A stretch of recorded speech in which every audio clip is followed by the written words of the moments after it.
कसं काय वाटलं पाखरू? पाखरू? अरे मामा तुझं काय वय काय पाखरू वगैरे काय काय? अरे वयाला काय झालं? मी आणि विश्वामित्राचं जेव्हा झंगाड जमलं, अरे शुक काय करतोस? तेव्हा विश्वामित्राचं काय वय होतं का रे झंगाड करायचं? चुकलं आमचं. म्हणजे देवानं केलं की वाढ आणि माणसानं केलं की रावसवाड वैर. अरे सोड र, तू काही कर पण ओरडू काय? चंद्रा या चंद्राबाई, आज तुमचं नाच गाणं लय बेस झालं बघा. खरंच आमच्या काळजात लचक भरली. पुरी झाली तुमची थट्टा संपतराव. म्हणलं एवढं मोठं माणूस आज नाच गाण्याला आलंय, तेव्हा गाणं ठसक्यातच व्हाय पाहिजे. हे आणि आज कोण साहेब आणलेत बरोबर? चाललं विसरलोच बघ. तुझी धुंदी डोसक्यात शिरली म्हणजे समजा इसरायला होतं बघ. काय बोलतो? अरे घबरा तू. तुमची ओळख घालून देते. हा माझा भाचा म्हणजे लोकर. हा लय मोठा शिकून गाजरवाट झालेला आहे. याचं नाव नाता. नमस्कार. नमस्ते. हा मुंबईला असतो. लय मोठ्या अफसराच्या जाग्यावर ह्याची भरती व्हायची. हे काय म्हणताय सा? अहो तुम्ही आमच्या मामाचं बोलणं मनावर घेऊ नका. अहो मुंबईत कचऱ्यासारखे ग्रॅज्युएट पडले. एवढ्या मोठ्या आवाढव्य शहरात नुसत्या शिक्षणानं नोकरी मिळते. तर आमच्या धंद्यात बी असंच झालंय. कुणाला कशाची कदरच नाही. सध्या जिकडे तिकडे सिनेमा झाल्यात, फुकटात नाच गाणं बघायला मिळालं तर ही गर्दी करतात. आणि कणक बांधून छान कमाई करावं म्हटलं तर खर्च बी निघत नाही. मग तुम्ही सांगा, इतक्या माणसांचं फळ आम्ही चालवायचं कसा? अगं चंद्रा, आता आठवण झाली बघ. कसली हो? आमच्या बायकोनं हे लाडू दिलेत तुझ्यासाठी. या बया, म्हणजे माझ्या वहिनीने लाडू धाडलेत व्हय? झालं. म्हणजे हिच्याकडनं लाडू मिळाल्यावर आम्हाला भाव बनून मोकळी झाली. तुला तसंच पाहिजे साहेब. आ करा का? पहिला लाडू तुम्हाला. आमची गरीबाची ओळख ठेवा म्हणजे झालं. अरे तू आता काय वाट बघत उभा राहिलाय? मी काय करू? काय? अरे बाईची जात नाही चला कसती. बाप्या किती पाण्यात आहे याचा अंदाज घेती. अरे तू बी उचल की एक लाडू आणि घाल तिच्या तोंडात.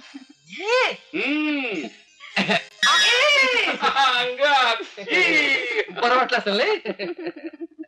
आता म्हणावं काय? आमची ओळख काळजाच्या कपाटात बंद करून ठेवा.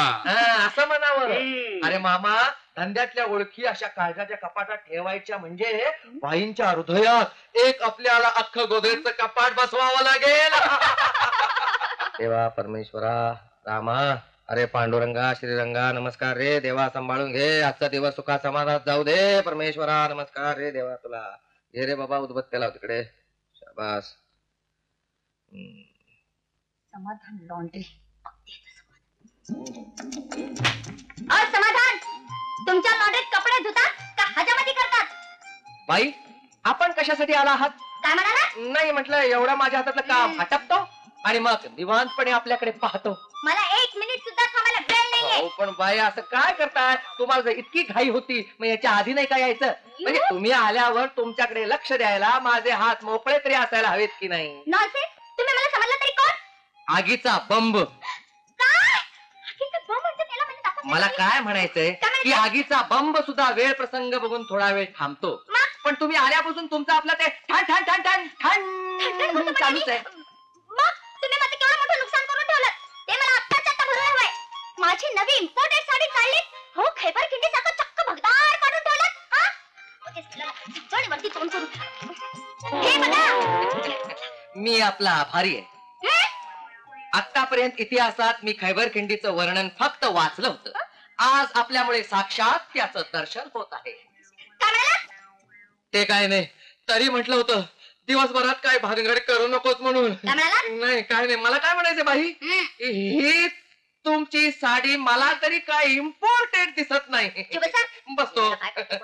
बाई तुम्ही एक काम करा, ही साडी इथे ठेवून जा. मालकाला एक इथे दाखवतो. ही खैबर खिंड तुमची. लॉन्ड्रीच्या नियमाप्रमाणे याचे अर्धे पैसे तुम्हाला नक्की परत मिळायला हवेत. काय? अर्धेच पैसे? यस. ओ मिस्टर, ही साडी काय लिलावात घेतलेलं नाहीये आणि तुमच्या दारात भीक मागायला सुद्धा आलेलं नाही. म्हणे अर्धेच पैसे देऊन टाकू. या साडीतून तुमचा 4 महिन्याचा पगार नक्कीच सुटेल. ह्या तुम्हाला ठेवून लॉन्ड्रीत काम करतो आणि स्वतः लँडलॉर्डच समजतो मला. खैबर खिंड, मी सुद्धा इथे दे दान सुटे गिराण करत नाही थांबलेलो. हे तुमचं जुनं वस्त्रदान घ्या, आम्हाला नको. इडियट मेला. नाव काय? समाधान. जळलं मेल्या लोकांना कसलं समाधान देतात कुणास ठाऊक. ओ खैबर खिंड,